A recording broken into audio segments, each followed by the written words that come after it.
ஸ்லாங்கூர் புத்ரா ஐட்ஸில் எரிவாயு குழாய் பழுது பார்க்கும் 2ஆம் கட்ட பணிகள் 2026ஆம் ஆண்டின் 3ஆம் காலாண்டில் தொடங்கும். வேலையிட சுகாதார மற்றும் பாதுகாப்பு துறையான டாஷ் அதனை தெரிவித்துள்ளது.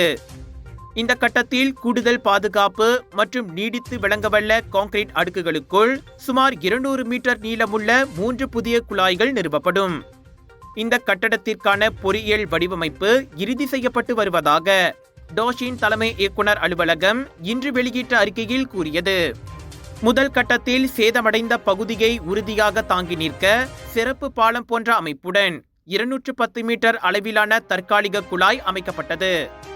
பாதுகாப்பு சோதனைகளில் கசிவுகள் அல்லது அழுத்த பிரச்சனைகள் எதுவும் கண்டறியப்படாததால் இப்பாதை இன்று எரிவாயு விநியோகத்தை தொடங்கும். அனைத்து பழுது பார்க்கும் முயற்சிகளிலும் பாதுகாப்புக்கு முன்னுரிமை வழங்கப்படுவதாக அது தெரிவித்தது.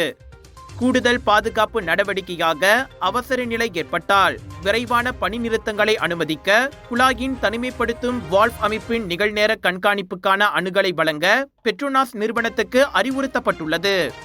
ஏப்ரல் 1 தீ விபத்துக்கு பிறகு இதே போன்ற சிக்கலால் பாதிக்கப்படக்கூடிய அதன் எரிவாயு குழாய் வலையமைப்பின் பிற பகுதிகளை பெட்ரோனாஸ் அடையாளம் கண்டுள்ளதாக டாஷ் நேற்று கூறியிருந்தது.